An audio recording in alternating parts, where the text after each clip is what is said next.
कामसूत्र में एक बहुत ड्रामेटिक वे में एक बात बताई गई कि जब लवर सो रहा हो या केयरलेस हो तब वीमेन उसके लोअर लिप को अपने टीथ से, अपने दांत से जेंटली होल्ड कर सकती है ताकि वो स्लिप ना करे। उसके बाद वो हंस सकती है, टीजिंग कर सकती है, डांस या प्लेफुल एक्सप्रेशन के थ्रू उसे छेड़ सकती है।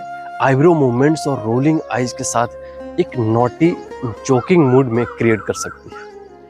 टेक्स्ट ये भी बताता है कि किसिंग के ये प्लेफुल क्वेरल्स सिर्फ किसेस तक लिमिटेड नहीं होते, बल्कि स्क्रैचिंग, बाइटिंग, नेल प्रेसिंग और टीजिंग टचेज में भी कंटिन्यू हो सकते हैं। लेकिन ये सब स्पेशली उन लवर्स के लिए डिस्क्राइब किया गया है जिनके अंदर इंटेंस पैशन और अट्रैक्शन हो।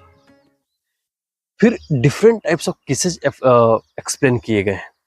जब मैन वुमेन की अपर लिप को किस करता है और वुमेन उसके लोअर लिप को रिटर्न किस करती है, उसे किस ऑफ द अपर लिप कहा गया है। जब एक लवर दूसरे के दोनों लिप्स को अपने लिप्स के बीच जेंटली क्लैप्स कर लेता है तो वो क्लैसिंग किस होता है। और इसी मोमेंट में अगर टंग, टीथ, पैलेट और टंग को टच करे तो उसे फाइटिंग ऑफ टंग कहा गया है। एक डीपली इंटीमेट और passion form of kissing. Teeth का प्लेफुल प्रेसिंग भी इसी इंटीमेसी का पार्ट माना गया है। काम शास्त्र के अकॉर्डिंग किसेस बॉडी के डिफरेंट पार्ट्स के हिसाब से अलग अलग नेचर के होते हैं।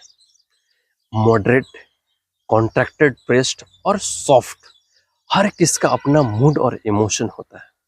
लास्ट में एक बहुत रोमांटिक टाइप का किस डिस्क्राइब किया गया है।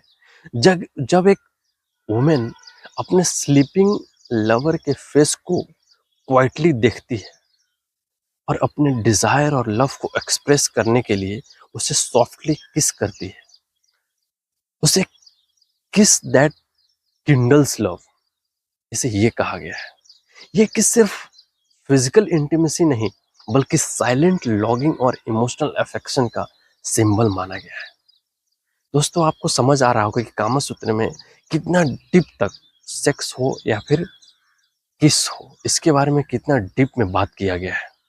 इसी तरह से पूरी तरह से डीप में हम बात करेंगे। अब मुझे नहीं पता आपको कैसा लग रहा है, कमेंट में आप जरूर बताइए।